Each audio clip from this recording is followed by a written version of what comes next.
anybody who will look you up or Wikipedia or Google you are credited with discovering Katy Perry. Is that true? That is absolutely true. So how did that happen? Oh, Katy. Well, a woman, unfortunately, she's not with us anymore, but a wonderful woman named Angelica Cobb. I hired her when I was running Virgin Records to be a head of our publicity department. And I heard her from Columbia. Mm-hmm. And she says to me, Columbia is getting ready to drop this girl, Katy Perry. I think she's a real star. You should meet her. I said, great. So I met her at the Polo Lounge. Here in L.A.? Yeah. Okay. And I just came out and I met her, and I lived in New York at the time. And she walked in and sat down. I was like, this is a star. Like, I have this sort of weird radar. Like, I have an instinct, right? And I was like, this is a star. Mm-hmm. I hadn't heard a note of music yet. And I loved her music when she sent me. She sent me the album that Columbia was dropping.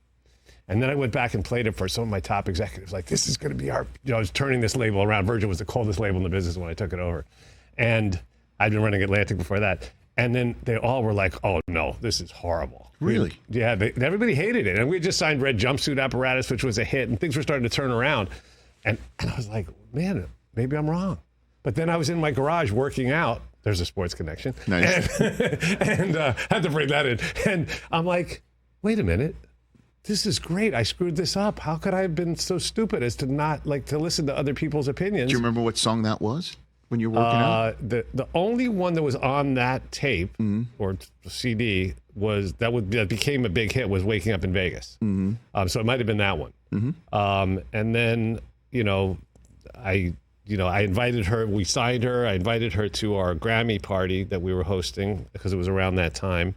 And she walked in with a guy named Dr. Luke, who was one of the hottest and best writers and producers in the music industry at the time. I knew him because I had actually signed him to a record deal when he was a kid. Mm-hmm. And he had been the guitar player at Saturday Night Live at the time. And anyway, I was like, oh my God, you guys know each other?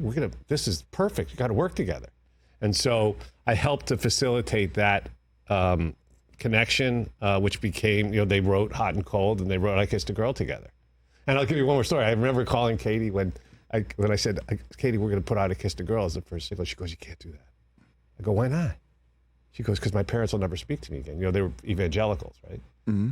I said, they'll probably speak to you after it goes number one. I was right. You were on right. both counts. It went number one, and they spoke to her. So yeah, that was a great run. But I love it. The music business has been great to me, Rich. I mean, look, I've been very fortunate to work with some incredibly talented artists, and she's one of them for sure.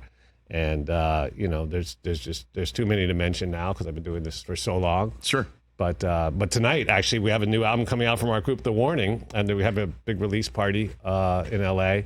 So very excited. The three sisters from Mexico who are just blowing up right now. And they play, they play like, they're just incredible musicians.